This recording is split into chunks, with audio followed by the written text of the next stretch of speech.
radio, on your mobile, and online. The views expressed on this program do not necessarily represent those of Revive FM or its management. Hello, you're listening to Revive FM. My name is Henry Scott here on a Drive Time special show. I'd like to start by saying that I've got a message from Redbridge Council, and they are asking residents and businesses to act now to reduce the rate of COVID-19 in the borough because COVID-19 cases in Redbridge are still too high. They ask, please keep following the government restrictions and remember the rules of hands, space, face, which are keep washing your hands regularly, wear a face covering in enclosed spaces, and stay at least 2 meters apart from others or 1 meter apart with a face covering. That is known as the Face Plus rule. The council is holding an online public meeting on Thursday, the 17th of December at 1 p.m, which will highlight the impact of COVID-19 on the borough and what actions need to be taken in the community to reduce the spread of the virus, especially over this Christmas.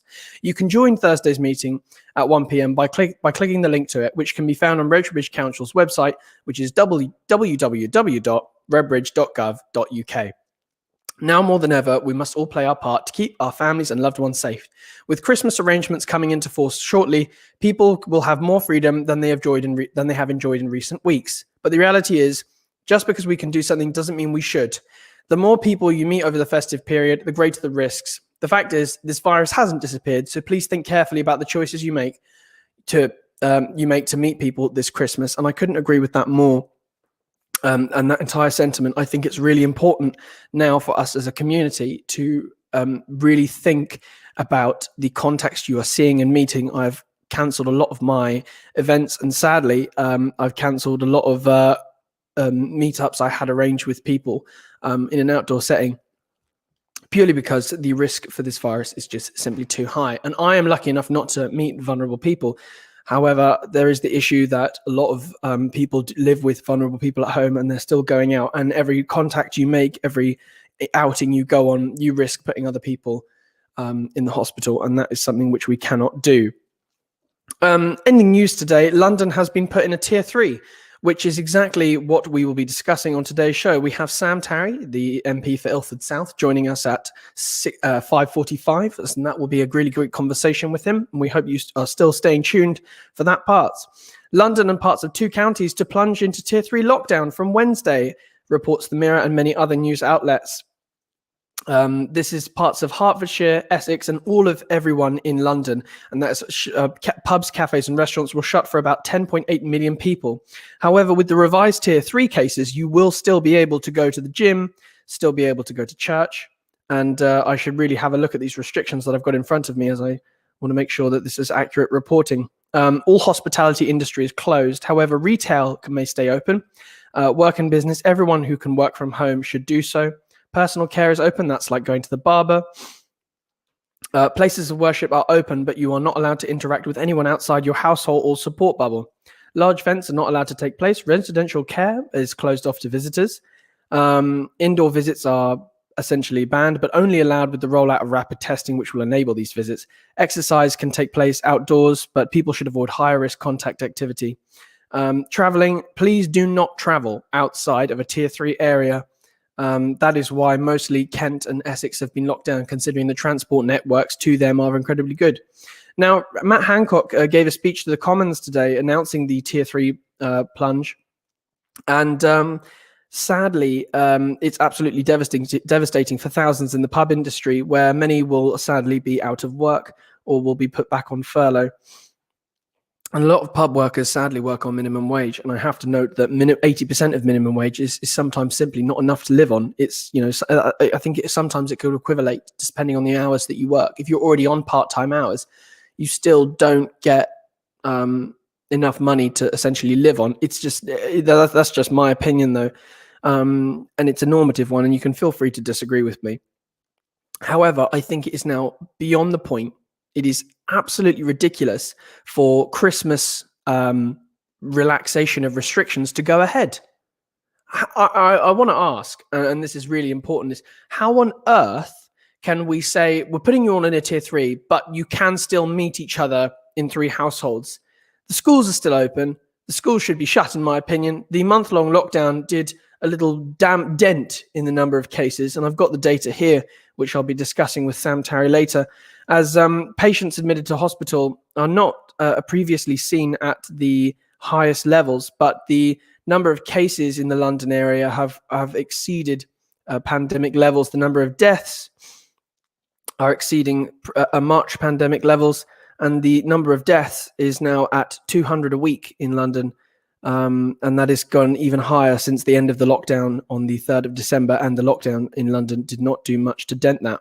Having been in London myself, I didn't really think it was going to have an impact, because I saw so many people still going in and out of work, so many people still traveling on the tube. There was a small dent in how busy rush hour was, but as far as I'm concerned, everyone was very much still going out. Everyone was still going out. I think it's a bit ridiculous now. To quantify this, New Zealand still has had no community transmission for months. For months and months. And I've got cousins in New Zealand. How on earth? South Korea. That's a great example, because they have gone for a British approach, the same strategy approach, except their one's working. They have had, let me get these numbers up here. I think that's really important. South Korea has recently had a spike, but for the majority of March, they had 600 cases.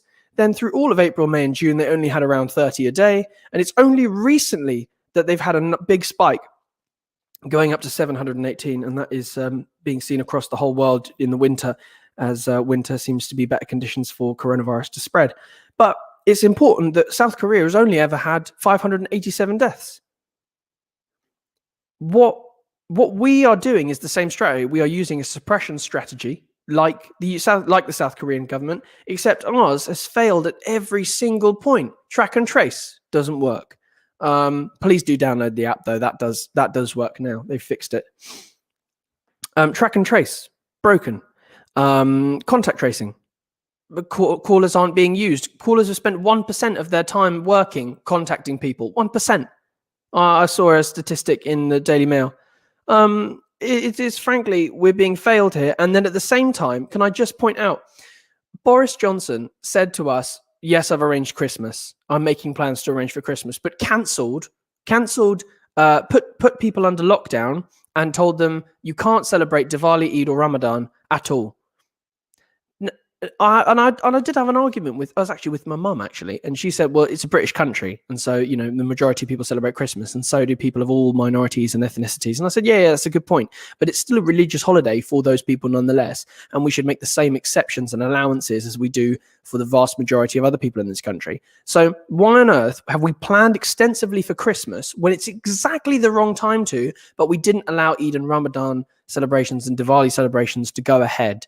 And we didn't make any exceptions for those when cases were significantly lower than they are now. I don't see how it's justified to have Christmas go ahead as the government has planned when cases are getting incredibly higher, to the point where in Wales, coronavirus and Wales NHS public health chiefs have pleaded for a national lockdown, a full national lockdown, because they say they won't be able to deal with the overwhelming demand. And in Wales, they've even said that the NHS, the National Health Service, risks becoming the National Coronavirus Service because there won't be enough capacity to deal with anyone else. Hospitals are out their brims, I'm being told. There's even a new variant of coronavirus identified, which Matt Hancock has announced. And sadly, this has meant that the cases in question are that's possibly a reason for why that London is so infected with coronavirus right now. If I'm going to quickly take you through the data before Sam Tarry joins us, London has now been having its highest rate of COVID numbers, recorded COVID numbers. Estimations for the March pandemic sadly were not available. They're only people who were hospitalized and were tested. And it's important that up to what we've got here is 4,000 coronavirus cases in London per day, and the majority of those in East London, which is a real shame. Out in Richmond upon Thames, they've got the lowest case rate ever, which is 115 per 100,000, whereas in Redbridge, we've got 335 per 100,000 on a daily basis of new cases. That is incredibly high. And while it may not seem like a lot, because I'm only saying 335, that causes an exponential spread, like what we were seeing back in the early November when they put us into a 4-week national lockdown. But do you know what was more ridiculous is the government did not close schools. When Keir Starmer, the leader of the opposition and the leader of the Labour Party, called for a 2-week national lockdown whereby schools were closed and the impact on children's education was completely minimised. I believe the fact that schools were allowed to remain open allowed cases among teens to rise exponentially, just like what we're seeing now. Cases among youths from 18 to 24 have dropped significantly because people have come home from uni, they're not getting tested as often at universities.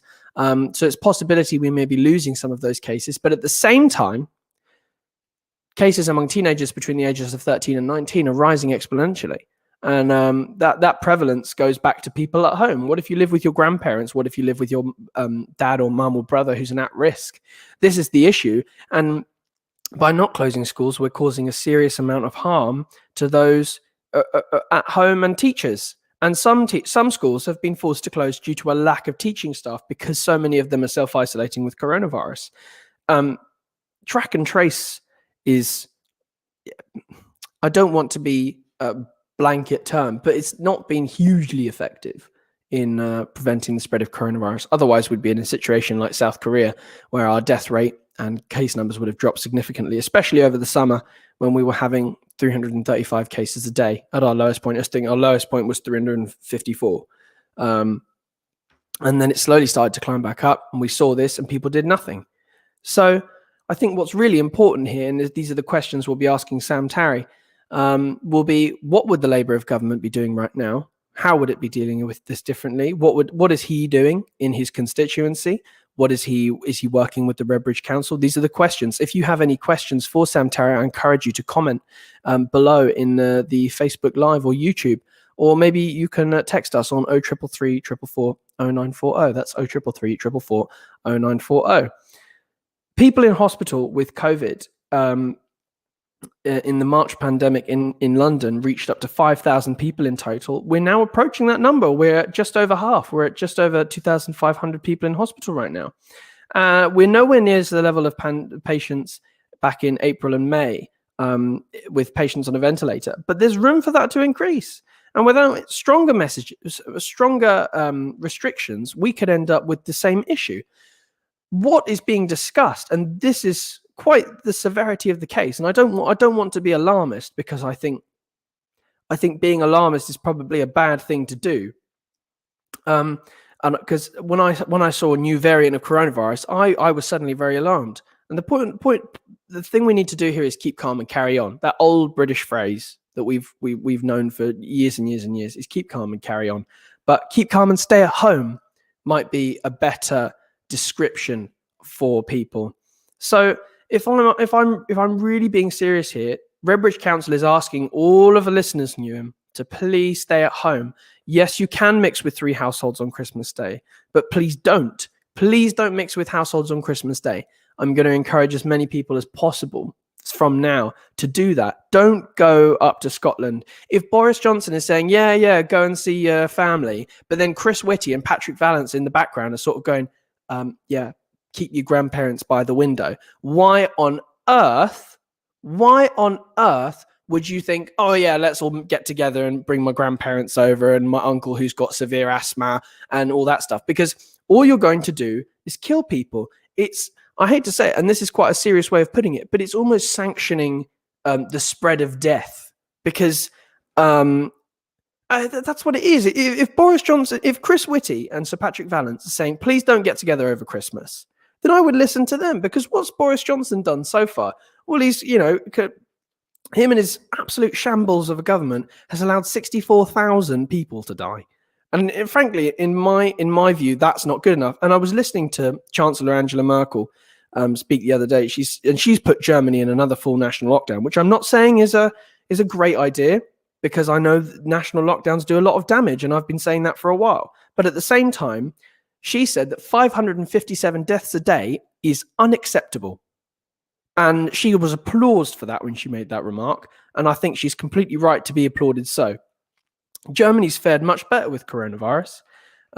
Germany has only had 22,000 deaths, but has said 1.3 million cases, supposedly. The UK has had 1.85 million cases and 64,000 deaths. We've still got a higher death rate than them.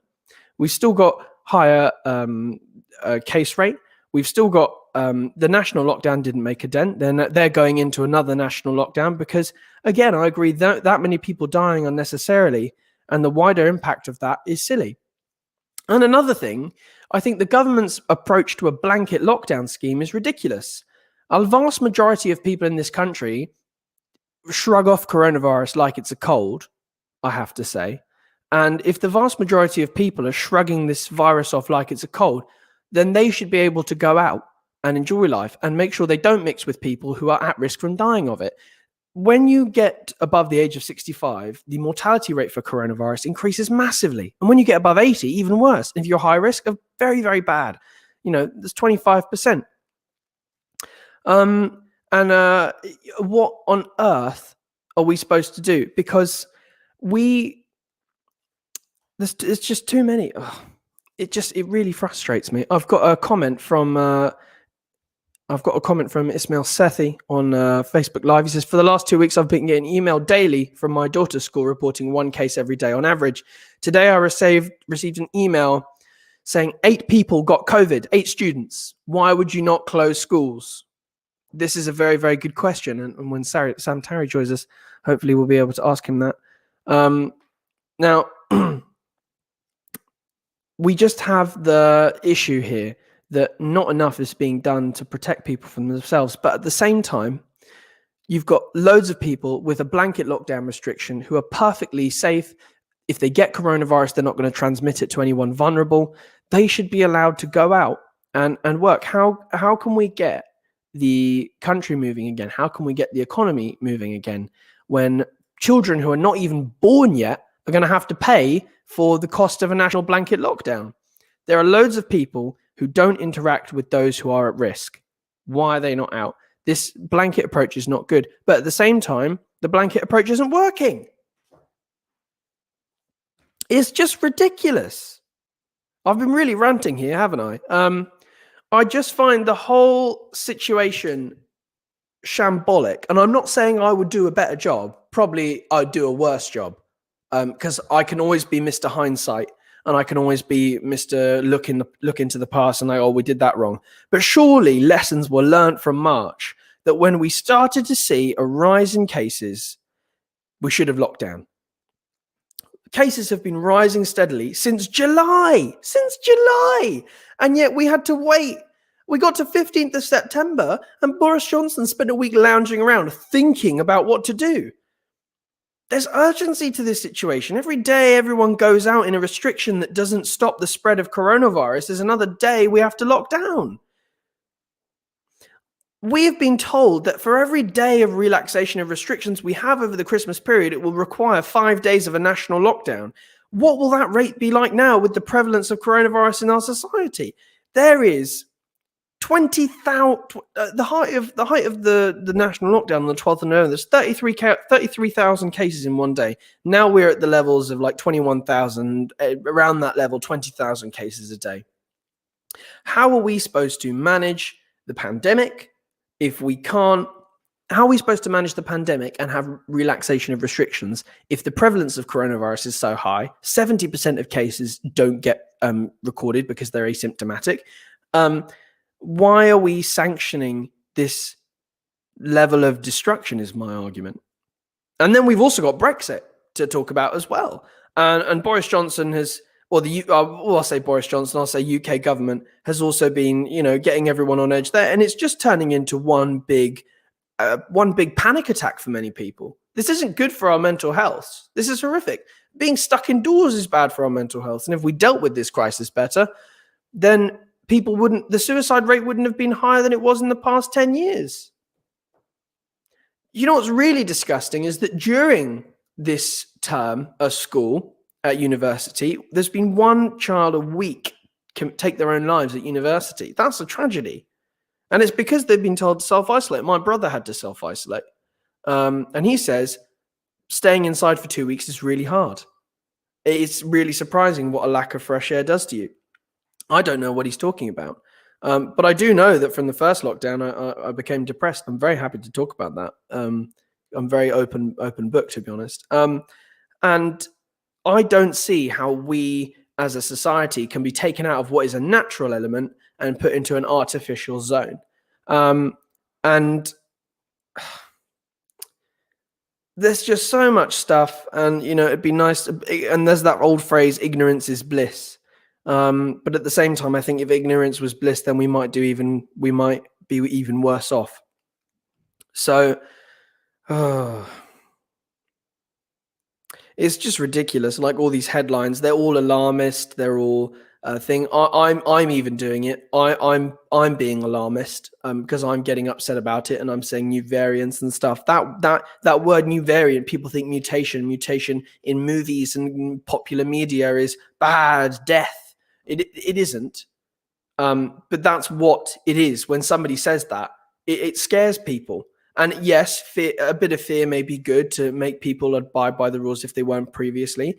But it's really important for people to realize that this disease for your mum, dad, especially if they're older, your grandparents, your uncles, aunts, because I think what's happened to a lot of people is we've forgotten how it feels to. I feel like we've forgotten how it feels to be attacked by our loved ones.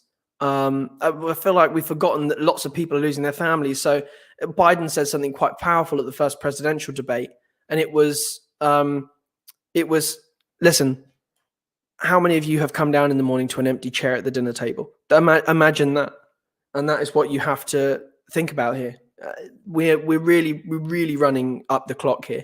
And like Tom Hutchinson, my co-host on a Tuesday, has said as well, is we push it and we push it and we push it and we push it and we continue to push it until we've run it up over the red line, the engine's redlining, and it will burst into flames. And that's what's happening in Wales. I just think there's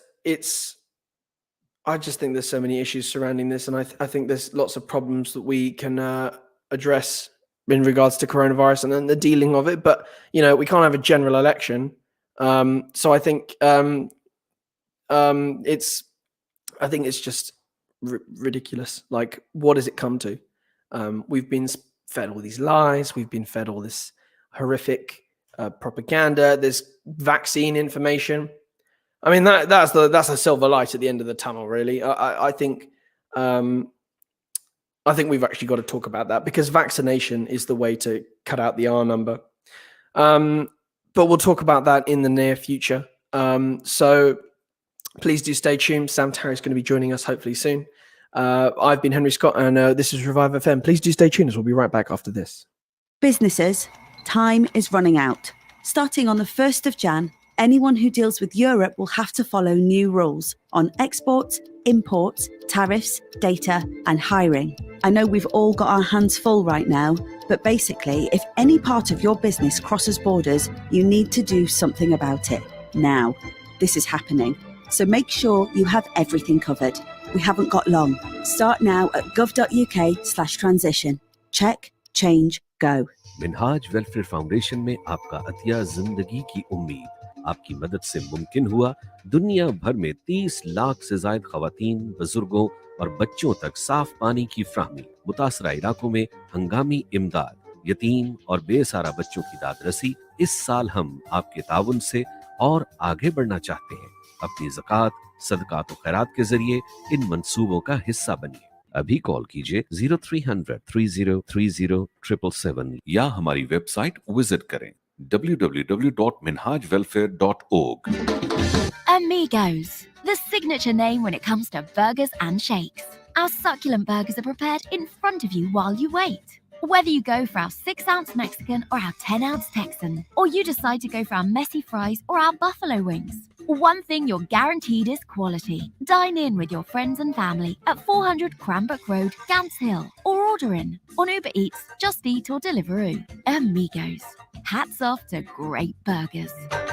flu virus से अपने आप को बचाएं। हर साल flu तकरीबन 11,000 लोगों की जान लेता है और हजारों लोग हॉस्पिटलाइज भी होते हैं। फ्लू एक ऐसा वायरस है जो सीरियस कॉम्प्लिकेशंस पैदा कर सकता है। इसीलिए हम आपको फ्लू जैब देते हैं बिल्कुल फ्री, क्योंकि यही आपका बेस्ट प्रोटेक्शन है। आज ही अपने फार्मासिस्ट या जीपी से पूछिए कि आप इस फ्री फ्लू वैक्सीन के हकदार हैं या नहीं। NHS, फ्लू से बचने के लिए help us help you.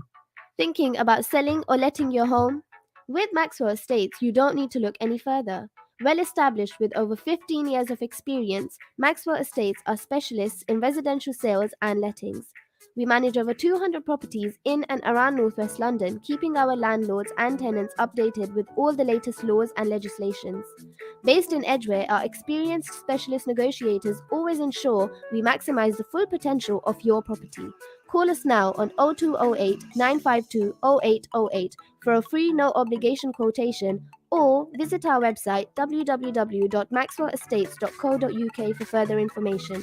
Maxwell Estates, the name you can trust. Hello to everyone listening. This is a message from the Redbridge Public Health team.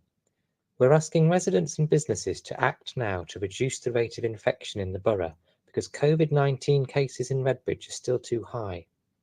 Please keep following the government restrictions in place for Redbridge and remember the rules of hands, space, face, which are keep washing your hands regularly, wear a face covering in enclosed spaces, stay at least 2 metres apart from others or 1 metre apart with a face covering. The Council is holding an online public meeting on Thursday the 17th of December at 1 p.m, which will highlight the impact of COVID-19 on the borough, including infection rate differences in wards. The meeting will also discuss what actions need to be taken in the community to reduce the spread of the virus, especially over Christmas. A live Q&A session at the end of the meeting will also give the public an opportunity to share their views. You can join Thursday's meeting at 1 p.m. by clicking the link to it, which can be found on Redbridge Council's website, www.redbridge.gov.uk. With the government's Christmas arrangements coming into force shortly, people will have more freedom than they have enjoyed in recent weeks. However, the reality is that just because we can do something doesn't mean we should. Being able to meet more people over the festive period brings great risks as the virus has not disappeared for Christmas.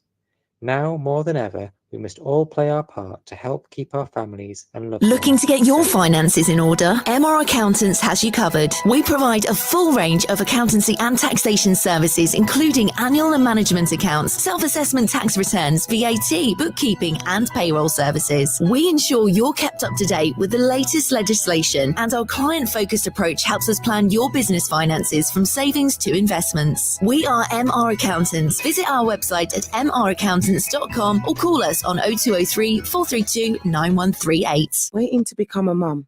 It's a funny time. New things to think about, new feelings, and sometimes new worries. If at any point something just doesn't feel right, we've got a simple message.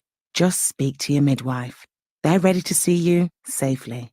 And if you've got a checkup booked in, rest assured, we've taken all the necessary steps to look after you and your baby. Just be sure to see us. Your NHS maternity team. Help us, help you. With over 40 years experience in the industry, Plastic Carpets is the place to go for all of your carpets, laminates, linos and wood flooring. We have an established network of suppliers, which means we can offer some of the best prices in town. We offer free estimates and now even free fitting. Call us now on 0208 472 8568 or visit us at 157 to 159 Plashet Road, Upton Park, London E13 0QZ. Did you know that girls like Noura walk an average of 3 miles every day in search of clean water to support their families? Minhaj Welfare Foundation believes you can end the water crisis by building small and large-scale water projects. Your charity is helping improve the lives of communities living in the poorest regions of the world. However, more needs to be done. Support Water for All. Donate today. Call us now, 0300 3030 777. or visit us on minhajwelfare.org. If you want to advertise your business on Revive FM, then visit www.revivefm.co.uk. Alternatively, contact our sales team now on 07944 56 5616. That's 07944 56 5616. Revive FM 94.0. On the radio. on your mobile. And online. Hello, you're listening to Revive FM. My name is Henry Scott, and this is your special drive time show. Remember, this is a call-in show, so it's 0333 444 0940.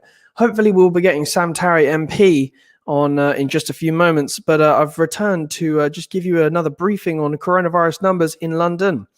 On the 13th of December 2020, and this source is from london.gov.uk website, the daily number of new people tested positive for COVID-19 in London was reported at 4,166. The total number of COVID-19 cases reported up from 13th December in 2020 is in London was 201,243 over the whole of this year. In the most recent week of complete data on the 2nd of December to the 8th of December, so bear in mind we're talking about 6 days ago, 20,135 people with tested positive in London, a rate of 225 cases per 100,000 population. And this compares with 14,901 cases and a rate of 166 for the previous week. So for context, England was at a much lower rate of 166 cases per 100,000 population for the week ending 8th December. Now, something I've got to point out here is I remember back in the summer when they started initially showing about local lockdowns, and this is an interesting thing, Leicester has been in a local lockdown for like 109 days, despite the fact it had very low rates of coronavirus at one point. The economic damage that does is ridiculous. But also, I remember a time when the UK government said that if the case rate gets above 40 cases per 100,000, then we would have to we would have to lock down at 40. Well, look how that turned out. That's impressive. On the 12th as of the 12th of December, and this is the latest update, I don't know what these numbers are now, but there were 2,092 COVID-19 patients in London hospitals, and this compares with 1,700 on the 5th of December as of the last week. On 12th of December 2020, there were 256 COVID-19 patients on ventilators in London, and this compares with 238 on the 5th of December.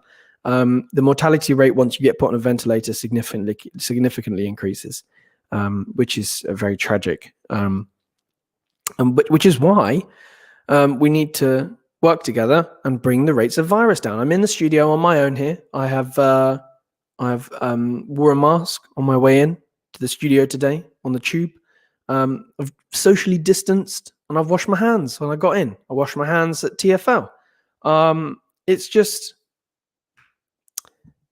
You have to remember to do these things, and remember the hands, face, space, really easy to remember. That's why they made it. And the point is that you remember to do it when you're out and about. Carry hand sanitizer with you. Make sure it's antiviral and not just antibacterial. Make sure you wear a medical mask. The mask I found out that my mask. Let me see if I can get it for you. This mask, which is for my radio listeners and not the ones on Facebook Live, is not actually a medical mask. So while it does help to a degree. As stylish as this is, and I'll put it on like that. As stylish as this is, it doesn't do it justice. So I need to get a different mask because I found out on my way in this evening. So it's really impossible for people to you just get a mask. It's not that hard. It's been like that since July.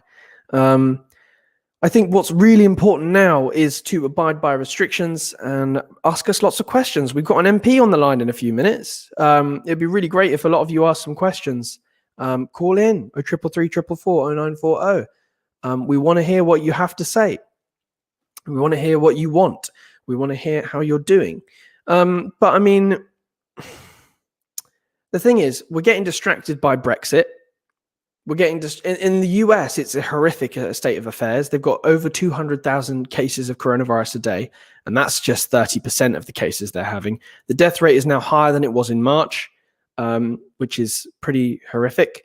And it's just, there's a lot of information to process here, which is quite bad, especially when this new variant of coronavirus, which doesn't cause a more serious disease, it's just more spreadable, and it still responds to the vaccine. But again, if we have all abided by restrictions, I reckon we wouldn't be having this issue of an increased case rate. So it's really important for us, so important for us to abide by restrictions, because then our lives can go back to normal. If we get the prevalence of the rate down in people's, then we'll have no issues. So, you know, we need to get on with it, seriously. And I think it's really important that whatever you think of the government, and I don't hold this government, I don't really hold them in very high regard, as you can probably tell. It's really important to abide by these restrictions and listen to what they're saying. And I think that's one of the big issues here, is that people don't trust. And because of that lack of respect for us, and with the lack of respect we have for them, it is incredibly important for us to make sure that we do it anyway. Because as a young person, I feel like I've been let down, especially by Boris Johnson's government. Brexit's happened. I've suddenly lost the right to travel and work in 27 different countries, which his generation all benefited from and was able to have. There's a degree that we're being left behind, and that is just the general feeling in some places, and sort of a resignation to just in general what's happening. So that's really important. And the thing is, with a new variant, it's spread because people spread the virus in general, and then it mutates. So it's important, if you don't want a new spread of the virus, a new variant, all this sad news, that you've got to abide by restrictions. I mean, I can say it so many times. I can drill it into people's heads verbally, not literally. That would be quite gross. But, you know, I get, you know, this weighs me down. It batters me down. I can't stress it enough. I can't stress enough how important it is for any, especially people in my age range, to start abiding by restrictions. So that's what we've got to do. So maybe even start abiding by tier 3 from Wednesday. You know, I know it's damaging to pubs. It's damaging for hospitality. It's horrific for jobs. I've started to see, because I go into central London every day, that a lot of pubs have just given up. But that's not going to be like that forever. But it means that, you know, a lot of people have lost their jobs, and it's quite a depressing fact. So we just need to make sure that we keep on with it and keep going. Okay, so hopefully we'll be joined by Sam Tarry soon. But it's important, I think, to maybe quickly go through some other pieces of news which aren't related to I'm a Celebrity, which, you know, kind of didn't really care, but Brexit. And supposedly what's really given me a lot of angst now, not that I care too much, is that the government keeps saying the deadline is here, and it's like, oh, well, actually, no, it's down here. And we've missed so many deadlines now. What's the point of saying, this is the deadline, when it's arbitrary? I think there is a deal to be done, but what I don't want is for us to sell out and lock ourselves into paying lots of different things. We've got a caller on the line. Let's bring him in, or her. Hello, caller. You're on the line with Revive FM. How can I talk to you today? Hi, I'm a teacher, and I'm just wondering what your views are on the schools staying open, and rather than phasing them or closing them over Christmas completely. Well, it's nice of you to ask. Thank you very much. Basically, my personal view on the schools is that keeping schools open when cases were low was a good idea. However, during a national lockdown, they should have been closed to make the lockdown more effective. And now, especially as we're moved into tier 3, I don't really see, especially with only a week left until school finishes, how keeping all the schools open is going to be a good idea, especially when they've just told us about a new variant that spreads significantly faster than other variants of coronavirus. And I think that's probably key to getting the virus in check, is closing schools. I don't know if you agree with me, but Yeah, I have quite strong opinions about it in that I think in the first instance we should have begun with a phased system rather than having everyone just go straight back to school. Because as soon as people start moving around and driving their kids to school and then stopping to have a chat with a friend because they drop their kids off at the same time, you are spreading the virus and you don't even know you're doing it. Then your kids are spreading it to each other. The kids are then going home, spreading it to their house, and so it goes on. Because schools, as we've always known, are fabulous germ factories.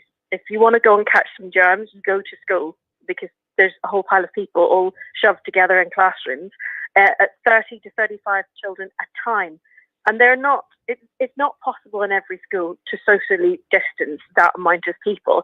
But you could if you phased in the year groups, you know, say you had year one in on Monday and then they're not in again until Wednesday, but in the meantime somebody else comes in. I just think there's a massive lack of common sense going on at the minute within government, particularly within education. And I don't understand it because it just seems so simple a thing to fix. Also, I'm disgusted that teachers are not being provided with any PPE whatsoever. What's all that about? Everyone keeps saying that teachers are key workers, but we are not treated as such. In fact, we are treated worse than everyone else because everyone else has rights, everyone else has help, everyone else has testing, everyone else has PPE, gloves, whatever they want. And teachers don't. What's wrong? What is going on? Yeah, well, I mean, I've got the same question as you. I didn't know that teachers weren't given access to PPE. No, the government don't pay for anything. If you happen to be teaching at a school where they provide it, you're lucky. But most schools can't afford it, or teachers are paying for it themselves out of their own pocket, and I don't think that's fair. Yeah, no, I mean, and that isn't fair, especially with teachers' salaries, especially those, you know, newly out of thing. Because I mean, I don't imagine. I mean, out of London, the disposable income of a teacher is already pretty stretched quite thin because I think they're not paid enough. And for many of them, they're no also... one could pay you enough to be a teacher. Right. I don't think anyone really understands what it's like until you do the job. You're not just teaching a subject. You're also the pastoral carer, the physical carer, the cleaner upper, the tidier upper, the listener to problems. The job of a teacher is endless. It's like being a parent plus. And they've never been paid enough to do that job. Can I just ask you a question, Caller? What do you think of the idea of people who live alone or live with no vulnerable people being able to go back out and work if they don't put other people at risk? But how do you know that you're not putting... The trouble is this virus is invisible. So if we could see it, if it was like the bubonic plague and you came out in stores, you'd go, oh, you've got the bubonic plague. This thing is really dangerous because you can't see it. So you may well be living on your own without vulnerable people and you think, oh, I'll just go to a restaurant. But when you go to the restaurant, you might need to go to the bathroom and you may well leave, you know, that virus lives for days on surfaces, or it seems to be a really scary amount of days that it can be alive. And on certain surfaces, yes. For someone else to just touch that surface, someone who is vulnerable. They might not be in your house, but they might be in the supermarket, or they might be, you know, and I've noticed that supermarkets are not enforcing any hand sanitization as you go in and out. So I think it's quite bad, actually. I haven't seen anyone say to me or anyone else, oh, just make sure you sanitize before you go in. It's your choice. That's not good. So I think that everyone just has to abide by these rules at the minute, whether we like it or not, because it's for the greater good. And the sooner we knock this virus on the head, the sooner our country can get back to normal and that we can have a decent economy. It's very interesting that in Thailand, they locked down really soon and very severely with lots of rules, and now they're actually pretty much in the clear. And they haven't been screaming for a vaccine. So I think it's all about common sense and good organization. Right. Yeah, and I would agree. Listen, caller, it's been very nice to have you on the line, but we do need to move on. But thank you for calling in. I do have to ask everyone to listen to what the caller has just said. And if you abide by the restrictions, you will eventually get rid of the problem. These restrictions have probably been designed with the fact that everyone will follow them. And of course, I think possibly, and again, I'm not an epidemiologist, people haven't followed them, and too many people haven't followed them, even if they factored that in. And that's the issue we're facing here today. It's not that hard. Just sit on your bum. Like, seriously? Yeah, how hard has it been? I'll lounge back here in my chair in the studio. Now, I'm not just saying like, it's really easy. No, there are struggles with it. There are people struggles with mental health, people who live alone. I understand the issue. And going outside and stuff like that. National lockdowns can be incredibly damaging, but tier 3 is supposed to allow some normality of life. And if coronavirus doesn't allow that, then, if everyone going out, that's the issue. This virus doesn't spread that badly outdoors. You need to, the virus doesn't spread that badly outdoors. You need to make sure that when you are thinking about coronavirus, that you try and arrange it outdoors. Yes, it's cold. Put on a coat, put on a jumper. It's like if people say, "Oh, don't turn up the heating, put on a jumper." It's the same mindset. Bring a brolly, or Zoom. You can go on Zoom. Everyone's on Zoom at the minute. I've been going on Zoom. I had a nice during the second national lockdown. I had a nice little Zoom quiz pub evening with a few of my friends, and we came up with each individual quizzes for people to do. That was very, very impressive. But yeah, this is the kind of thing I'm talking about. I know I've broken the rules, and since this has happened, I've had to realize I really shouldn't be anymore, because it's hypocritical of me to come on here and tell all of you to follow the rules when I myself have broken them in the past. I think probably the last time I broke them was probably about 2 to 3 weeks ago. And it's really hard to say no to people, and they go, "Oh, why?" And you don't want to say, "Oh, well, restrictions," because everyone in my age there's, "Oh, you're a bit of a wuss, aren't you?" I'm like, well, am I though? You've got to have a lot of courage, especially at my age, 19 to 24, and especially being a 13-year-old. You want to go out and live your childhood. You want to go out and live your life. A lot of friends of mine were going to go away to Europe traveling this year. They were going to go up and down the country. They're going to backpack.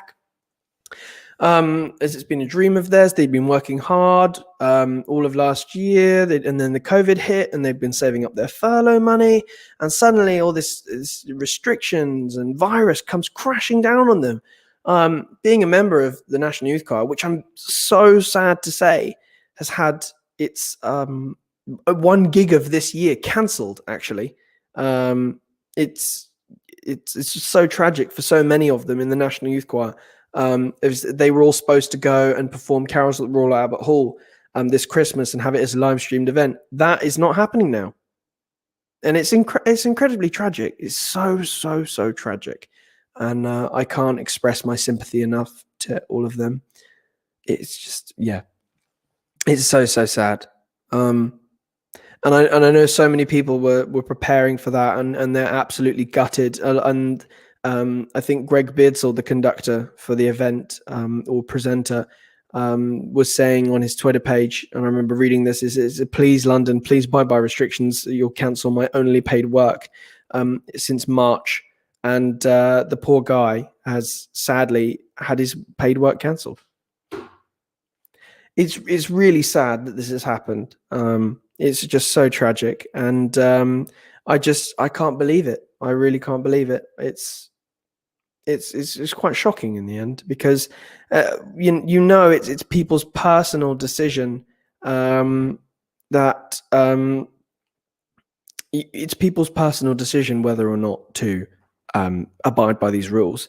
And what an interesting concept in economics is externalities. So by going out to if we consider the private benefit that going out to a restaurant or seeing our friends gives us, we don't consider the social benefit it would give if we didn't go out to a restaurant, if we didn't go and see our friends, if we didn't break the rules. We would see the social benefits. And I suppose that's the issue here is we we find ourselves in such a horrible situation is that, you know, London Youth Choir, which can I just say has smashed its great charity organization in London that provides music to kids for free. It's incredibly amazing with the work they do, the amount of pastoral care they give. I can't thank those guys enough, especially as I am a member of it. And I've got to do one live sing with them this year, socially distanced. And I just have to say, like, they've smashed their big give appeal. They raised £85,000 to make sure there are no barriers for some kids who can't afford the fees of being in the choir. It's a great social event. I think it is so sad that all of the events that they had planned this year have been sadly cancelled. And it's not just these youth organizations, it's other organizations as well. There's so many people that get such enjoyment out of singing in a choir or a music group, and they've not been able to do it. And people in theatres, actors, singers, dancers, their entire careers have been destroyed. Airline pilots now working as Deliveroo drivers. You've gone from flying a 747 to riding a bike. It's so tragic for so many people, but we have to stay positive about it. We have to stay upbeat about the situation, and that's it. And hopefully you can join us tomorrow on Revive FM. I will have to go to, I'm going to take us to a nice quick break, and hopefully some of you will be able to stay tuned, as hopefully we'll be in contact with Sam Tarry soon, who is apparently stuck in Parliament speaking. As is with most MPs, they've been working quite hard this year. As you saw, Matt Hancock was reduced to tears the other day, but please do stay tuned. My name's Henry Scott, and you're listening to Revive FM on 94.0. If you want to advertise your business on Revive FM, then visit www.revivefm.co.uk or contact our sales team now on 07944 565616. That's 07944 565616. Advertise with Revive FM. Did you know that girls like Noura walk an average of 3 miles every day in search of clean water to support their families? Minhaj Welfare Foundation believes you can end the water crisis by building small and large-scale water projects. Your charity is helping improve the lives of communities living in the poorest regions of the world. However, more needs to be done. Support Water for All. Donate today. Call us now, 0300 3030 777, or visit us on minhajwelfare.org. Minhaj School of Islamic Sciences provides quality Islamic education for children aged between 5 and 15 years old. As well as teaching classical Islam, including Tajweed, Fiqh, Seerah and Aqidah, we endeavour to equip children with essential Islamic manners, morals and values. Here at MSIS, our experienced teachers create an inspirational learning environment where we strive to cater for the needs of every child. For enrolment inquiries, inquire in person at Minhaj School of Islamic Sciences, Monday to Friday, 5 to 7 p.m. at 292-296 Rumford Road, or email admin.edu_London@minhajuk.org. Looking to get your finances in order? MR Accountants has you covered. We provide a full range of accountancy and taxation services, including annual and management accounts, self-assessment tax returns, VAT, bookkeeping, and payroll services. We ensure you're kept up to date with the latest legislation, and our client-focused approach helps us plan your business finances from savings to investments. We are MR Accountants. Visit our website at mraccountants.com or call us on 0203 432 9138. If you're looking for a unique bespoke cake made especially for your big day, then look no further. Here at Sugar Sprinkle Cakery, we designed some of the most imaginative and delicious home-baked cakes for your special occasions. We do fresh cream, buttercream, eggless and vegan cakes. Check us out on Instagram or Facebook at Sugar Sprinkle Cakery, or just call 07932 665 833. That's 07932 665 833. ये आयशा है। ये बहुत छोटी सी थी जब इसके वालिद का एक हादसे में इंतकाल हो गया। वो अपनी माँ और छोटे बहन भाइयों के साथ रहती है। आयशा जैसी लाखों बच्चियां जिंदगी की बुनियादी सहूलतों से बिल्कुल महरूम है। यही वजह है कि वो स्कूल भी नहीं जा सकती। मिनहाज वेलफेयर फाउंडेशन ने आपके एहतियात और अपनी खिदमत दुनिया भर के यतीम और बेसहारा बच्चों के लिए वक्फ कर दी है। एक यतीम और बेसहारा बच्चे का सहारा बनिए। आज ही अतिया कीजिए। अभी कॉल मिलाएं 0300 3030 777 या हमारी वेबसाइट विजिट करें www.minhajwelfare.org. As winter approaches, here's a critical reminder of coronavirus symptoms from Dr. Gupta. The main symptoms of coronavirus are a high temperature or a new continuous cough or a sudden loss or change in your sense of smell or taste. If you have any of these, to protect yourself and others, it is critical you isolate at home, even if you don't feel too bad. And you must book a test immediately. Use the NHS COVID-19 app or go to gov.uk/coronavirus. Stay alert, control the virus, save lives. Nikah, talaq, counseling on matrimonial disputes, Islamic wills, Islamic law of inheritance, or an Islamic verdict on any other issue. The Muslim Sharia Council is at your service. We provide official certification and our experienced and highly qualified imams are available to provide you with guidance when needed. MQI London is based at 292 to 296 Romford Road, Forest Gate. We are open from Monday to Friday, 2 to 4 p.m. or alternatively, call us now on 0208 257 1786. People of Asian and Black ethnic origin are at an increased risk of COVID-19. Queen Mary University London has launched a research study called Covidence UK to find out why this is. If you are Black or Asian, we need your help to complete our studies. All you need to do is complete an online survey. Please help us to understand the coronavirus disease so we can develop tools to prevent it. Sign up at qmul.ac.uk/Covidence. Sign up and save lives. Revive FM 94.0. On the radio. On your mobile. And online. We're facing the biggest health challenge of our generation, and we've shown that together we're stronger than ever. But to keep making a difference, we need to support each other. If you're a man and you've had coronavirus recently, then you might just have the antibodies to help save lives in your blood plasma. That's why we urgently need men to donate. Giving blood plasma is safe and easy. Be the difference. Search Donate Plasma or call 0300 123 2323 today.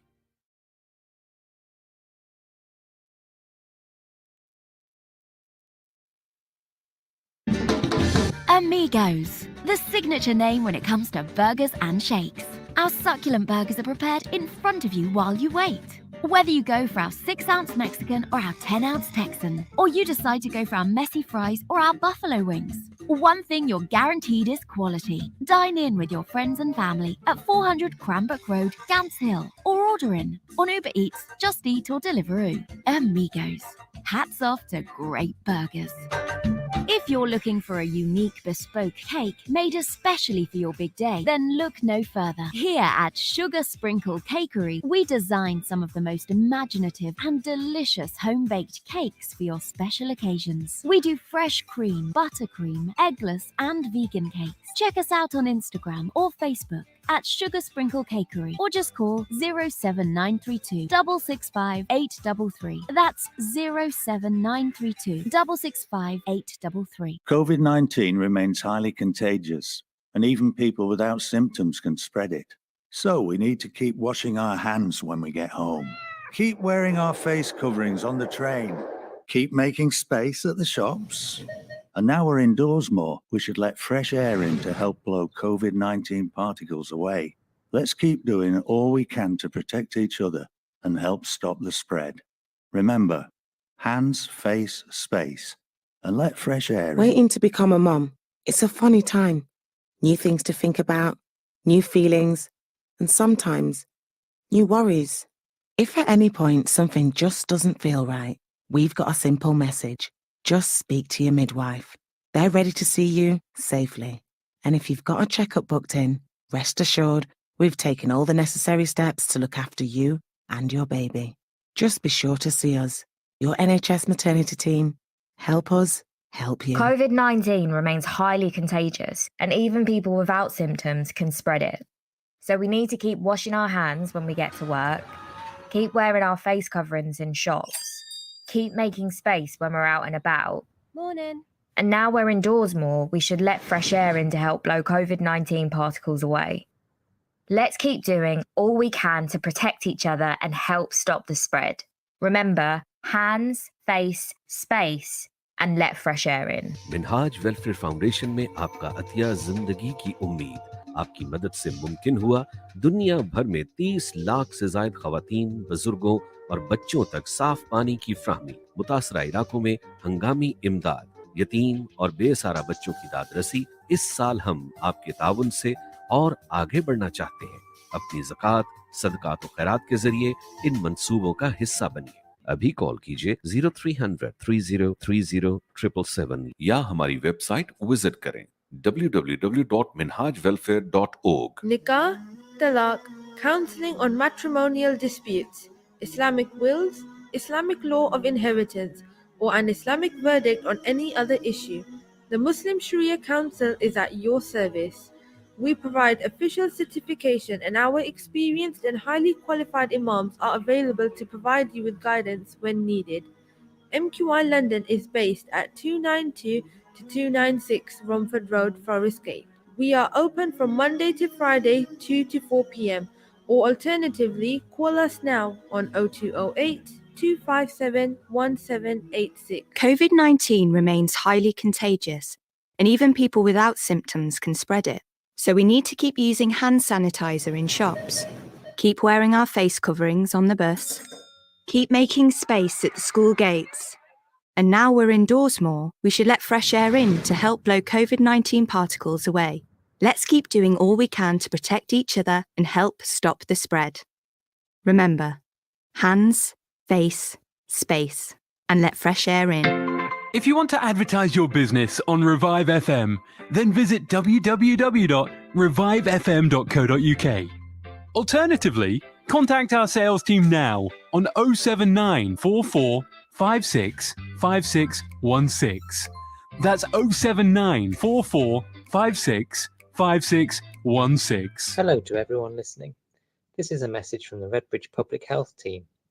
We're asking residents and businesses to act now to reduce the rate of infection in the borough because COVID-19 cases in Redbridge are still too high. Please keep following the government restrictions in place for Redbridge and remember the rules of hands, space, face, which are keep washing your hands regularly, wear a face covering in enclosed spaces, stay at least 2 meters apart from others or 1 meter apart with a face covering. The Council is holding an online public meeting on Thursday the 17th of December at 1 p.m, which will highlight the impact of COVID-19 on the borough, including infection rate differences in wards. The meeting will also discuss what actions need to be taken in the community to reduce the spread of the virus, especially over Christmas. A live Q&A session at the end of the meeting will also give the public an opportunity to share their views. You can join Thursday's meeting at 1 p.m. by clicking the link to it, which can be found on Redbridge Council's website, www.redbridge.gov.uk. With the government's Christmas arrangements coming into force shortly, people will have more freedom than they have enjoyed in recent weeks. However, the reality is that just because we can do something doesn't mean we should. Being able to meet more people over the festive period brings great risks as the virus has not disappeared for Christmas. Now, more than ever, we must all play our part to help keep our families and loved ones safe. Businesses, time is running out. From the 1st of January next year, if you do business with Europe, you're going to have to follow new rules. So there are definite actions we all need to take now. More to do, I know, but it's work that won't be wasted. It needs doing no matter what. And we haven't got long. Less than 3 months and counting. Check what your business needs to do now at gov.uk/transition. Check, change, go. Revive FM 94.0. On the radio. on your mobile. And online. Hello and welcome to Revive FM. My name is Henry Scott and welcome to a special Drive Time show. We're very privileged to have Sam Tarry, MP for Ilford South, on the show today, which I'm very, very happy to welcome him. Hello, Sam. How are you?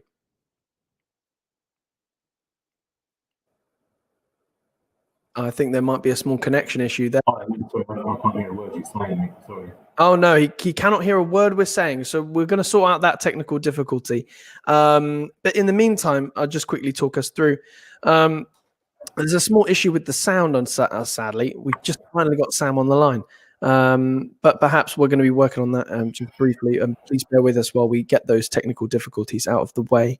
We've been talking about the virus. We've been talking about the issues with coronavirus. We've been talking about the London being moved into a tier 3 and the surrounding area as well. It's important to note that cases in Redbridge and the east of London are much higher than in the rest of the country. It's also important to note that we've got Sam Tarry on the line today to speak with. So if you've got any questions, please do comment. Please do drop us a text on 0333 444 0940. That's 0333 444 0940. We're just going to quickly deal with this technical situation. So it might be a good idea for us to go to a short break, I think, just while we deal with this, and we'll be back in 2.5 minutes.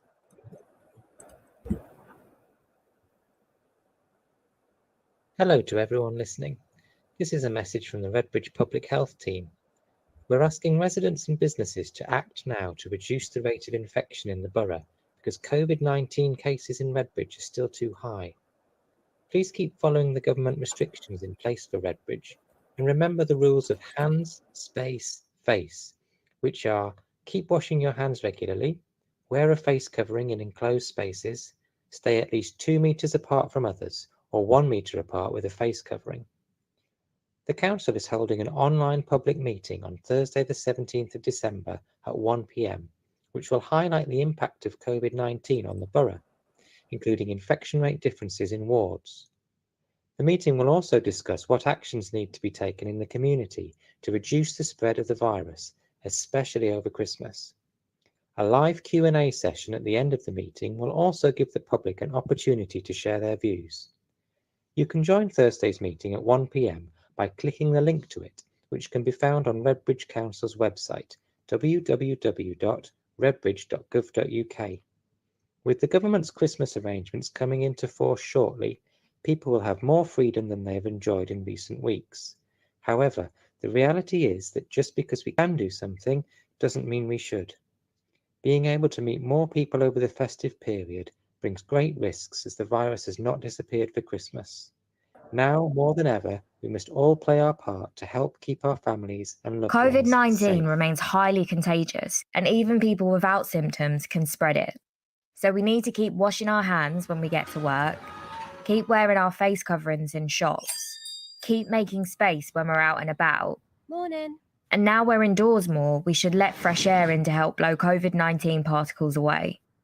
Let's keep doing all we can to protect each other and help stop the spread. Remember, hands, face, space, and let fresh air in. Here at Duncan Lewis Solicitors, we specialise in immigration and family law. We have a proven track record of successful applicants who we've helped secure permanent residency for. From spouse visas to seeking asylum, our expert advisors will assist you throughout the whole application process. We offer a free no obligation consultation, so call us now on 0208 432 3350. That's 0208 432 3350, or visit us at 298 Romford Road, London, E79HD. We're facing the biggest health challenge of our generation, and we've shown that together we're stronger than ever. But to keep making a difference, we need to support each other. If you're a man and you've had coronavirus recently, then you might just have the antibodies to help save lives in your blood plasma. That's why we urgently need men to donate. Giving blood plasma is safe and easy. Be the difference. Search Donate Plasma or call 0300 123 2323 today. Through Minhaj Welfare Foundation, your giving saves lives. Your support has provided more than 3 million people with access to clean and safe water, emergency relief in natural disaster and crisis-affected areas around the world, supported orphans and needy children with a better future. This year, your help can do more.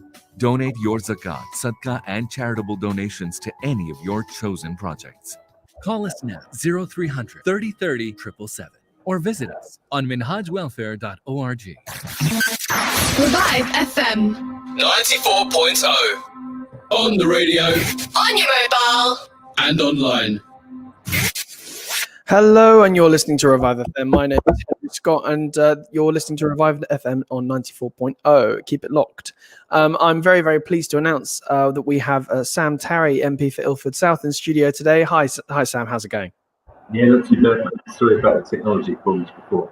Yeah, well, I mean, we've all had those problems with the pandemic, haven't we? It's all been a bit of a oh, am I on? Is my sound working? I feel like it's been like that for many people. Anyway, firstly, no worries about technology, but let's jump straight in. So London has been put in a tier 3 this week. We've had a lot of issues with high case rates in Redbridge and across Newham and a majority of places in East London. So I suppose, being a Labour MP yourself, what I've got to firstly ask is that a lot of people have been calling for schools to close, including Mayor of London, Sadiq Khan. And so on that basis, do you feel that is an appropriate measure to take to curb the spread of the virus? I mean, look, we're going to be in tier 3 lockdown from 1 minute past midnight on Wednesday morning, so we're talking about very short distance in the term that doesn't come up on Thursday, Friday, most schools anyway. I mean, my feeling is very strong that the Mayor of London is right on this.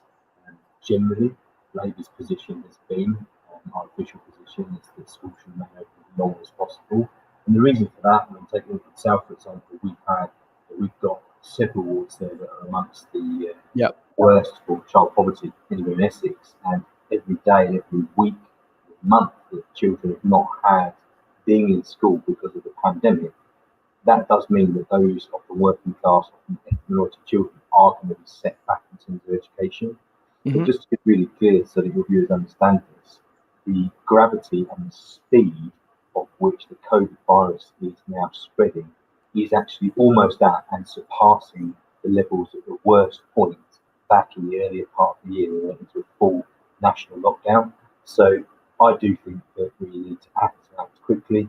I know that a lot of teachers are extremely exhausted, lots of heads, lots of staff, lots of auxiliary staff are absolutely knackered after doing so much, going above and beyond, like some of the NHS workers have done. And so actually for them potentially getting a little bit of a break earlier. But the key thing I would say is really, really important that the government step up their package of economic provisions, whether that be to people that then now have to take time off off of work to look after their kids who are back home from school. Yep. Enhanced packages for people that are self-isolating as well, because that's been a massive problem. Those people who are probably positive but feel they literally cannot afford to take the time off of work, that is a huge problem. And I think the goal would say this, that we've got a holiday period coming up quickly. We're going to be in lockdown in 24 hours time again under tier 3. We're going to have that break over Christmas for 5 days, and then we're going to go straight back into tier 3 lockdown again after that. What I would do is really urge your listeners to have as much caution as possible. That we're all desperate to see our families, we're all desperate to see loved ones, to spend time together over the festive period, but be as careful as possible, because otherwise, we are going to not see some of our friends and family make it through the next few months. That's how serious this crisis is. Hospital admissions are on the rise, and I had a direct call with Matt Hancock, the Health Minister, at 2:30 this afternoon to get the heads up on exactly what was going on. Sam, sorry to interrupt. Yeah, no problem. No, sorry to interrupt, but we're just going to quickly get you on the phone as the audio quality seems to be a bit dodgy. So we're going to get you in on the phone, which will be a bit slightly better for our listeners. So just bear with us while we do that. COVID-19 remains highly contagious, and even people without symptoms can spread it. So we need to keep washing our hands when we get to work, keep wearing our face coverings in shops, keep making space when we're out and about. Morning. And now we're indoors more, we should let fresh air in to help blow COVID-19 particles away. Let's keep doing all we can to protect each other and help stop the spread. Remember, hands, face, space, and let fresh air in. क्या आपको मालूम है कि नूरा जैसी बच्चियां पानी के लिए रोजाना 3 मील पैदल सफर तय करती हैं। मिनहाज वेलफेयर फाउंडेशन को यकीन है कि आप छोटे और बड़े पैमाने पर पानी के मंसूबे लगाकर इस बहरान को खत्म कर सकते हैं। आपके एहतियात दुनिया भर के पसमानदा लोगों का म्यार जिंदगी बेहतर बना रहे हैं, जबकि अभी बहुत कुछ करना बाकी है। पानी सबके लिए के प्रोजेक्ट में हमारी मदद कीजिए। आज ही अतिया कीजिए या हमारी वेबसाइट विजिट करें www.minhajwelfare.org। Revive FM 94.0. On the radio. On your mobile. And online. Hello, you're listening to Revive FM. My name is Henry Scott, and I'm in the studio here today with Sam Tarry, MP for Ilford South. Hi, Sam. Hi, Henry. Sorry, we're not having much luck today with technology, No, are we? we're not, really not, but it's okay. We press on and we push on. Keep calm and carry on is the phrase, I believe. But yeah, so we were briefly talking about coronavirus restrictions and London moving into tier 3. I want to go back to that just real quick, if you don't mind, because some of our listeners may have not caught a few of the things that you said, which I was able to hear because I have the luxury of wearing headphones. Yeah, so closing schools early, obviously that poses problems for adults and looking after their children, but also taking time off work. So if you want to talk about that, that would be brilliant. Yeah, for sure. Look, I mean, just to be really clear, I mean, the gravity of the situation is extremely severe. We had a cross-party call of London MPs with the Minister for Health, Matt Hancock, this afternoon at 2:30, and they asked for kind of unity across all the parties on this, and to some extent there is, in the sense that we know that action needs to be taken, and it needs to be taken now. In terms of schools, a number of London boroughs have already moved to request that heads make the decision to send their children home early. And look, this is really difficult. As I was saying, there are a number of areas within Ilford South where levels of child poverty are already awful and totally unacceptable. And we know that every week and every day that a kid is not in school is a week that they are going to struggle, if they're from a working class ethnic minority background, to make up the time that they've lost. Having said that, we don't want to see more people really falling sick, and for people to not make it through to the other side. And so I think it's really important, and this is what I've been saying throughout this whole crisis. I called for earlier lockdown, I called for a circuit breaker lockdown ahead of any official Labour Party position on that, because I was so concerned about the situation in Ilford South and some of our wards, and for people's lives, quite frankly. But there's got to be economic support. So I'm worried about the amount of people in Ilford South who won't follow the rules in terms of self-isolation if they think that they might be suspected or to have COVID, or they're waiting for the test to get the all clear that they haven't got it, because they simply can't afford to. And this throughout the whole programme, the situation has been a massive problem, that the money that has been promised by the government has not been enough. And I think every time Labour has been calling and saying, look, we need to go further, we need to do it more quickly. And that for me is incredibly important. I'm going to be stepping up those calls on the Department of Health and on the Treasury to be really clear. We need people to be able to afford to follow the regulation. And the tier 3 is going to be tough. It does mean that people who were expecting perhaps to have Christmas Day in a local restaurant with their family, that's not now going to be possible. And that's going to be further loss of income to local businesses that have already been struggling. So again, I'm stepping up my calls. In fact, I've actually organised a call tomorrow night, a Zoom call with local business leaders and local businesses from across Ilford South, with the Shadow Secretary of State for Business, Lucy Powell, to talk about exactly what businesses need. Because at the end of the day, I don't want to finish a health crisis when we finally see the vaccine rolled out, only to head straight into a huge unemployment crisis. And so, look, all of those things are some of the reasons why I think if we are able to have people leave and go home rather than be at school, as long as those parents can afford that. Because look, some parents would be, thinking, well, that means I've got to take another 3 days off of work. I can't afford that. And so we've got to be sure that people can actually make that decision, and the health will be the priority, rather than people just worrying about how they're going to pay the bills. Of course. A question I've got to ask for you is that areas like Redbridge and across East London and in your constituency as well have had very high rates of coronavirus. And I believe in Redbridge, the specific number is at 335 per capita, i.e. 100,000 on a daily basis. And so a question I've got for you is why do you think that the rates in East London are so much higher? And what are you doing as an MP to help address this and have people, encourage them to follow the rules? Yeah, I mean, look, it is really worrying. I mean, for a while, Redbridge was the top of the list for London, and then it switched to Havering, which is demographically a very different borough. I think, look, for Ilford South, there are a number of different factors that have been at play. I think one, class is a big issue. We have a lot of wards that are high migrant populations, that have people that are recently arrived from other countries, people that work in, sorts of jobs that they can't just take time off. They're not white collar jobs, they're frontline taxi drivers, that kind of stuff, working in the transport sector. So people just not able to get the time off. You've also got lots of multi-generational households as well. Yeah. And that has also, I think, been a factor, large families living together as well. But the thing is, I mean, yes, we've been, particularly badly affected. But it's strange. Other parts of the capital have sort of shot ahead of us at different points. As I said, the demographics of, sort of Romford and the rest of Havering are pretty different to Ilford. And so at the moment, for me, really the main factor has got to be around these issues of people, I think, not being able to afford to follow some of the social distancing guidelines, i.e. they've had to go back to work, put themselves back on the front line. I think that, coupled with people mixing at home in large families, which obviously increases the risk. Because although lots of younger people may have the virus, on the whole they can be asymptomatic. Yeah. Not in every case, by the way. So young people should still be vigilant. Yeah. But taking the virus home, giving it to older aunts and uncles who may live there as part of an extended family, has been something I've been extremely concerned about. Yeah.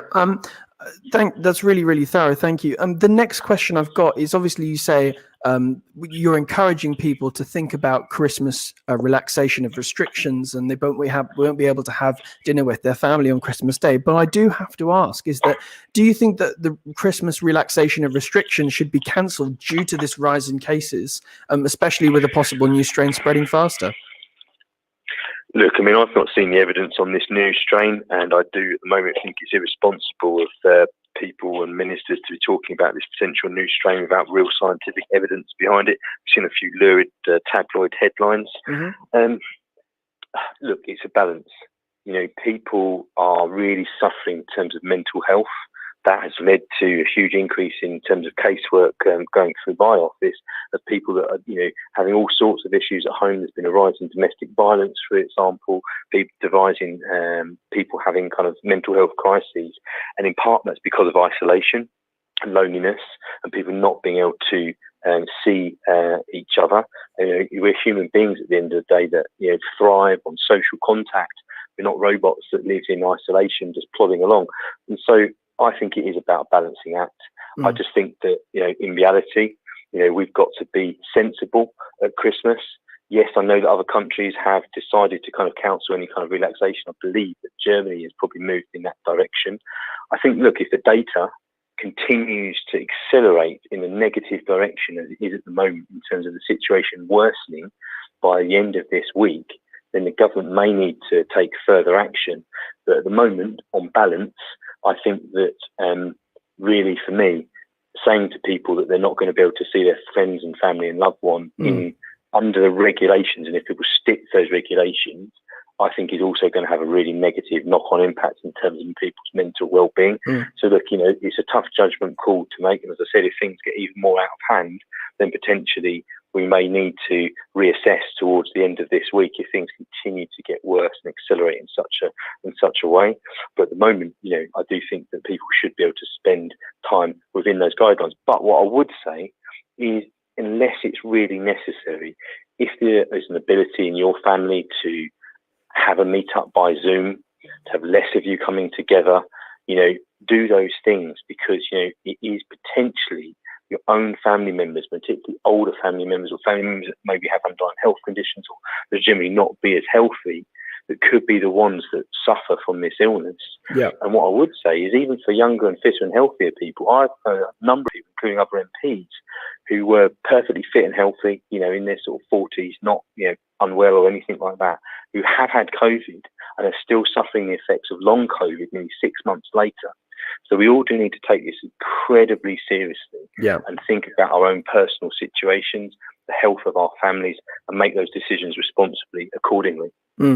Now, Sam, correct me if I'm wrong, but it's almost your anniversary of when you finally became an MP.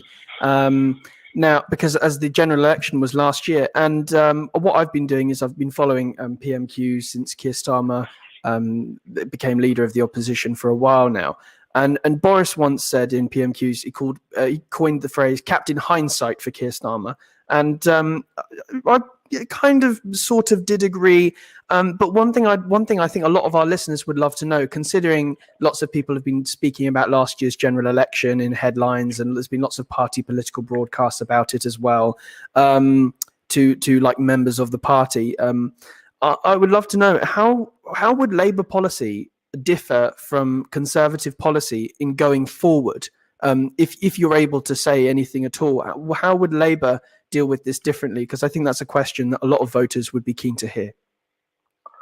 Yeah, cool. Look, it's actually my year anniversary of being elected on Saturday, just gone. I put up a Facebook post on sort of Sunday morning about sort of reflecting on the year. And look, I'd just like to say to anyone listening in Ilford South who supported me, voted me, thanks. It's been an absolutely astonishing year to become a member of Parliament, obviously to represent the communities that I've grown up in, that I come from, and have lived in the vast majority of my life is, honestly, the honour of my lifetime. Look, I'm pretty clear. I think that a number of things that the Labour Party have set out, both under the previous leadership and the current leadership, are things that the Tories have then had to go on and adopt. For example, John McDonnell and the Trades Union Congress set out very clearly the type of job retention scheme which became the CJRS, which obviously is the furlough scheme that was implemented. So, where Labour have led, Tories have had to follow. For example, recently, on the calls for a tougher lockdown, the Welsh Labour government was again ahead of the curve, doing that, implementing it, and then able to relax measures more quickly because they'd had the guts to do it in a tougher way first of all. Keir Starmer himself, again, calling for that circuit breaker lockdown, saying that we should have listened to sage advice to save over 12,000 people's lives who will now not be with us this Christmas because of the government's inaction on that. The three key areas I would say that things would be very different. I think, one, on the COVID and health crisis, we would be listening far more closely to the government, sage scientific advisors, and acting on that more decisively and more quickly. I think, secondly, we would be allowing the delivery of, previously it was obviously PPE, now it's going to be the vaccine, through the public sector, through local authorities, working much more closely with them. Because what we've seen is the handing out of billions of pounds of contracts to people that are linked with various government ministers, linked with the government, even some family members. And I'll be clear, and I'll say this on your radio, this government is one of the most corrupt governments I've seen in my lifetime. And it's really, you're saying there's this full blown out corruption, of cash for mates. I just think that if people that are linked in familial terms or are closely linked to government advisors or to government ministers who have then been awarded contracts worth millions of pounds, something is rotten and that isn't right. Like Matt Hancock's neighbour, for example. Indeed, some bloke that he met down the pub. That's just not on. And people look at that and they think that stinks. Now, I would say, okay, we could turn a blind eye to that if they'd actually delivered on what they said they were going to deliver. And this is the problem every single time, whether it's PPE, that first kind of debacle that we had around that, the test and trace system, the total debacle that we've had around that as well. They failed every time. And what I'm really nervous about is that they will not get it right in the delivery of this vaccine in time to save more lives. And you know what? I hope and pray that they do, because I want as many people to survive this crisis as possible. But their track record so far has been abysmal. Okay, so the second area that I think we'd have a big difference in terms of policy is on the environment. We are all focused on the health crisis at the moment, and rightly so. But the climate crisis, our planet is burning. People who say have time over the Christmas holidays, I'd suggest going and watching that David Attenborough programme, Extinction. That lays out very, very plainly just how serious the situation is for our planet. And this is not something that, people in Ilford South can say, oh, this is a problem for somebody else. I speak to people from my local Bangladeshi community in Ilford South.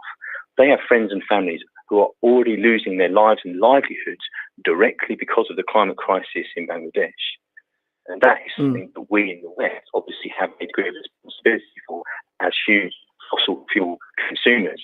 So there are a number of things that Labour would do, but particularly focused on having a far more radical version of what the government have called a kind of green industrial revolution. By the way, they nicked that term off of Jeremy Corbyn. Yeah. But Labour's commitments to reducing carbon to zero, far greater investment in renewables, far greater investment and doing so in a way which is more strategic, linking up in transport, for example, much more closely between publicly funded and run bus networks and our rail system to get people out of their cars onto affordable public transport. I think are the sorts of things that would make a huge, huge difference. And, you know, it is really kind of like, you know, to take lessons from the Tories on anything to do with climate. You know, they've done so little. You know, if people think back, if your listeners can remember that ridiculous picture of David Cameron of the Huskies at the Arctic. Well, you know, ever since then, we have done so little and fallen so far behind where we should have been in terms of meeting our climate obligations. So that is a really crucial thing. I have to ask, Sam, I think, and especially for those, what I've started to realise myself is that a lot of people don't care about politics when it's not a general election, but something that is sticking in people's minds, especially this, was the unity of the Labour Party pre-2019, where Jeremy Corbyn sadly brought, well, I'm going to remain impartial, and I will be honest, I wasn't a fan of Jeremy Corbyn, where Jeremy Corbyn brought Labour its biggest loss in something like over 100 years. And people are still going on about the unity in the Labour Party now. There's obviously Jeremy Corbyn was recently suspended, and then Keir Starmer, and then he was given back the whip. And I think that's an issue for a lot of people, even if they're not that political, is sat with them and thinking, how can I vote for a what I think might be a good leader? Keir Starmer seems like a very sensible man when his party is not behind him on critical issues. Actually, on policy, there was a recent survey by Survation, which you can go on the Labour list website and see. More than 70% of Labour Party members, from the left, from the right, people that supported Starmer, people that maybe supported Corbyn more, said that they thought the Labour's policies, in particular what we stood on in 2019, were basically correct. They massively supported them. But I do take what you're saying. I think that a party, any party that is riven with infighting, that has injustices done to previous leaders, that we've got a situation where the general public will think we're focused on attacking each other more than holding the government to account, is not going to do well. And consequently, in the last few sets of polls, Labour have dropped from where we had before a regular kind of lead over the Conservatives over the past few months. So I think that every effort from every side of the Labour Party has to be made to find a peace deal, as it were, amongst the Labour Party and move forward. You know, we've had 5 years of fighting in the Labour Party, that hampered Jeremy's efforts to become Prime Minister. And if that continues in a similar vein for the next 5 years, it will hamper Keir Starmer's efforts to become Prime Minister as well. So I'm really clear that the issues that we've had in the party need to be put one side and dealt with properly and fairly and with justice and compassion. And at the same time, we do need to unite and look forward and face the real enemy out there, which is clearly the Conservative Party, who are letting our communities down so badly. Now, I want to go back to just quickly a point you made is that the Welsh First Minister introduced the fire break lockdown, but what it's resulted in is sadly some of the highest rates per capita in the country, and I believe there was a headline from the BBC saying that NHS Public Health Wales officials was begging for some kind of national lockdown. So. When it comes to sort of the ability to react, it seems like Wales hasn't done so well there. And I just want to know your thoughts on that. Look, I mean, everything's a balancing act. They had the guts to go ahead and do it. And initially it seemed like it was working. I think the problem was they were trying to balance, as the national government is also trying to do as well, what the impact is on the economy. And, you've got some of the most impoverished parts of the UK and places like the Welsh Valleys. And every time, obviously, any kind of lockdown at the harsher end of its regulations is brought in, that has a big economic impact in areas that are already blighted with years of unemployment and underinvestment. And so, I do think that, initially the Welsh Government clearly made the right decision to go ahead and do that. I think that probably it seems that maybe they should have actually had those measures in place for a longer period of time. And look, I would say this. For me, I think that many of the measures should have been enacted nationally. And I think there should have been better conversations. I know, speaking to colleagues in the Welsh Labour Party, that sometimes some of the information, some of the decisions they felt would be made by the national government in Westminster were just not supportive or helping what they were trying to do.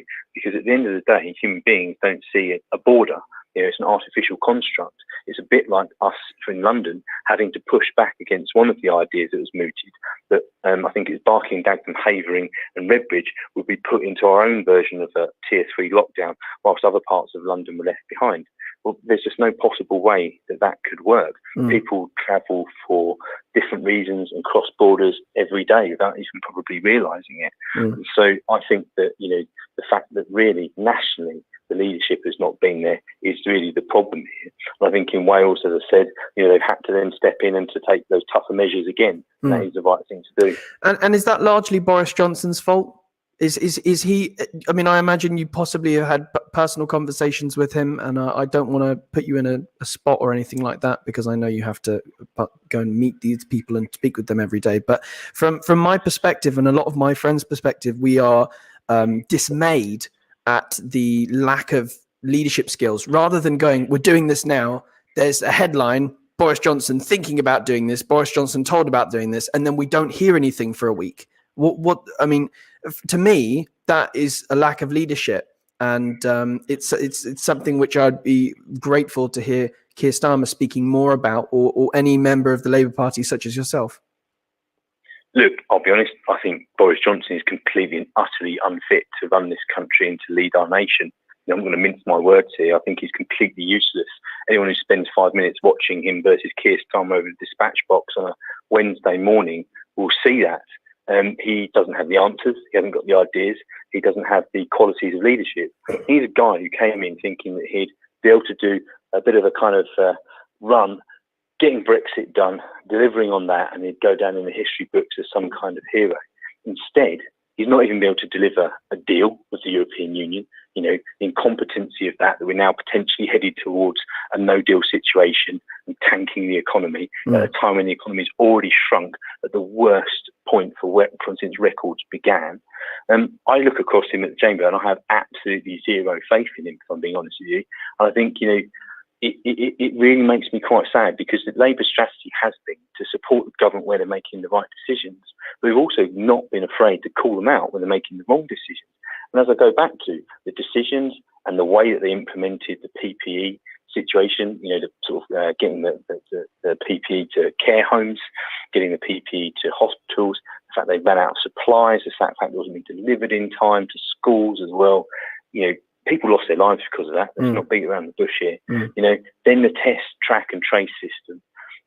Again, really getting that badly wrong. Even in Ilford South, that fell over.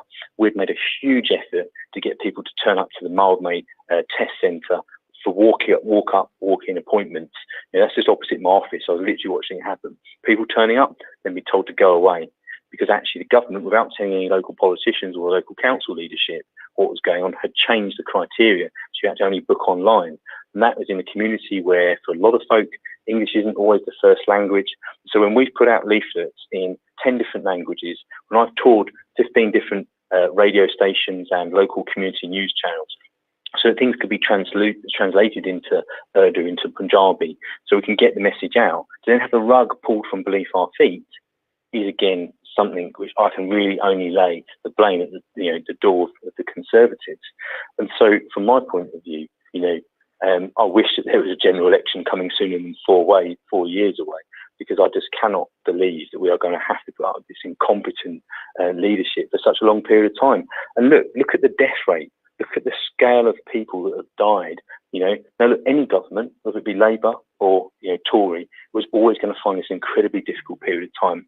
But we could have put more money into supporting businesses, more money into supporting employees. We could be planning better ahead to invest for the future of our country in terms of a genuine and seriously radical strategy for a green industrial revolution, rather than the kind of half-assed stuff that the Tories have put forward, and at the same time, seeing Rishi Sunak stand up at the dispatch box, a guy whose wife is richer than the Queen, and say, you know what, we can't actually find enough money to give most of the public sector a decent pay raise. That is the state of Tory Britain. And what I would say is, if any of your listeners have got a chance, go on the BBC and look at a little video they've got up there about two priests in Burnley, clergymen who are there helping families tearing bags of food open when they've dropped them off as part of a kind of local food bank delivery because their kids haven't been fed and haven't eaten properly in days. That is Tory Britain, reducing priests to crying in the street because there's not enough food for the children to be fed. That is Tory Britain, and it's totally unacceptable. And Boris Johnson should face all of the kind of penalties for that because he is the man that is responsible ultimately. We're coming to the end of our interview. It's been a great chat. I suppose I've got two questions for you. One is for you personally, but one other is an issue I had recently that the Labour Party took is with the vote on the tier system, the tougher tier system at the end of the last national lockdown that it was instigated on the 3rd of December.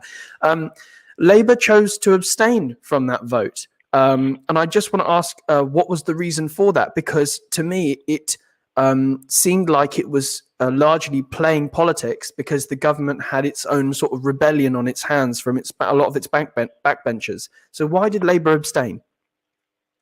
Well, look, actually, I spoke to a number of Tory backbenchers, and more of them would have actually either abstained or even voted against if Labour hadn't been abstaining.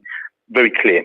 Okay, if you vote for something, it means you have to be sure you wholeheartedly support that particular piece of legislation.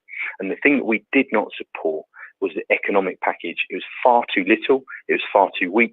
It wasn't enough to help businesses in Ilford South. It wasn't enough to help people that were still on the furlough scheme. It was far too little.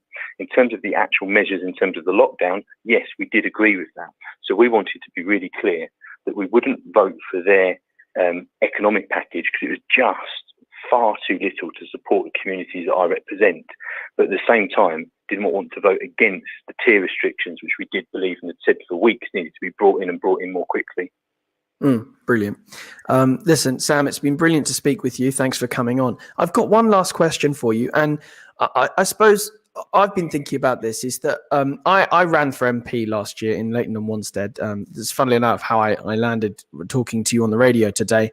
And I suppose I've got to ask, as an MP, I imagined if I had won, which was completely unrealistic, I would have been in the complete deep end because a national crisis would have erupted. How have you been dealing with this personally, if you don't mind me asking, dealing with the increased workload, probably not spending as many hours with your family? How's that been?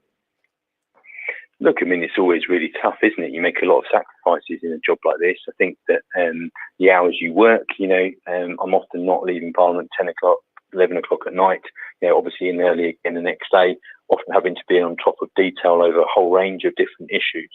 I think for me, I've just been really inspired by the way that people in Ilford South have stepped up, because in such dark and difficult circumstances, when we put the call out to help and to help other people in the community via the mutual aid network, the response we had from local mosques, from local gurdwaras, from churches, from trade unions, just blew me away.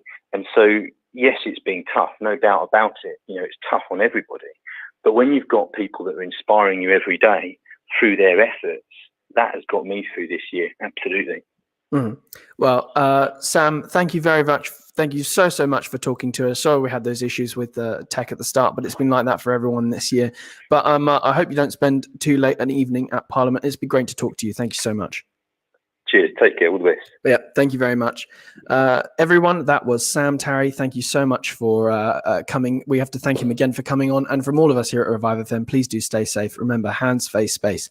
And I've been Henry Scott, and this has been Revive FM 94.0. I'll see you tomorrow at 5 o'clock, where me and Tom Hutchinson on Scott and Hutch will be talking you through the day and everything that's been going on. So please do stay tuned, as there'll be more shows after this. But thank you very much for listening. Bye-bye.